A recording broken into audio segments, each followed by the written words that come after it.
So, as I said, today we're going to learn how to do a hyperlapse.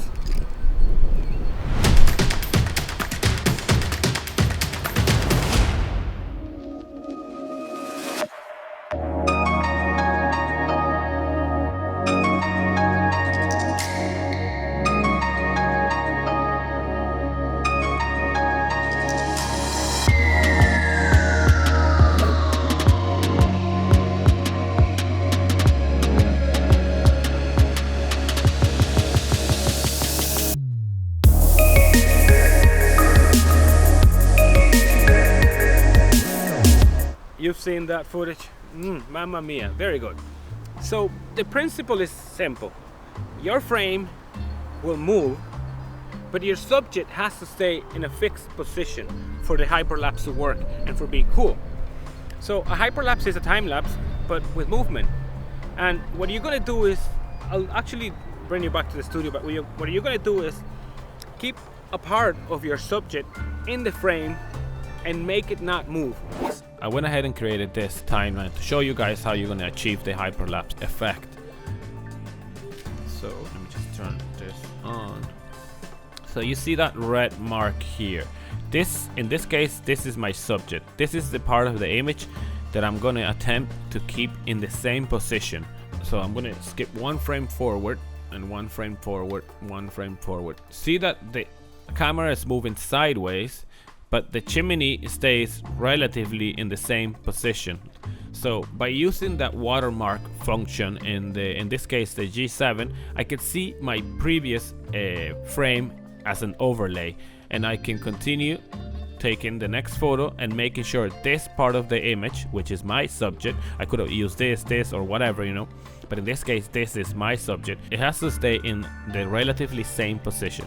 This frame is a bit crooked, but you should try to avoid frames like this because they kind of break the illusion a little bit, and it makes a bit of a shake when you're actually rendering the file. So the ways of preventing this from happening is using the bubble and your tripod, if your tripod has one, and if not, some cameras actually have a gyroscope built into it, so it gives you a horizon level. So you turn your horizon levels on, and then you will make sure that all your images, the horizon is consistent. So always keeping your subject in the relative area of the image. So I'll just play that back, and that's how I achieve this effect. Okay, going back to the park.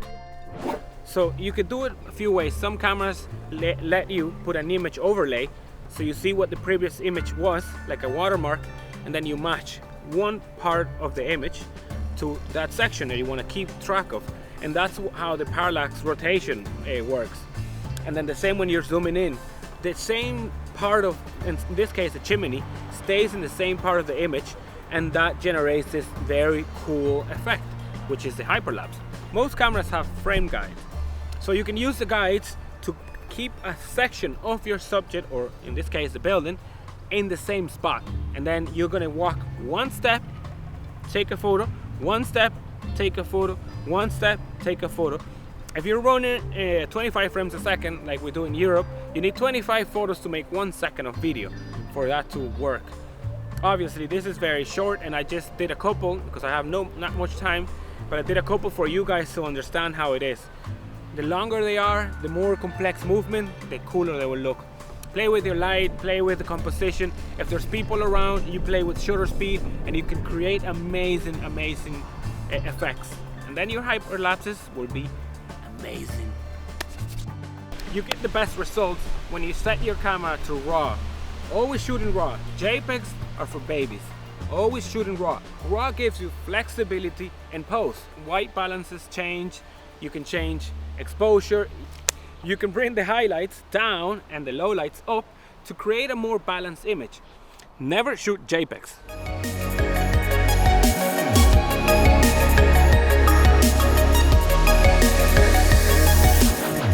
Thanks for taking the time to watch this video. I hope you learned something today. I was in a bit of a rush to leave the location, so forgot to say bye. Subscribe to the channel,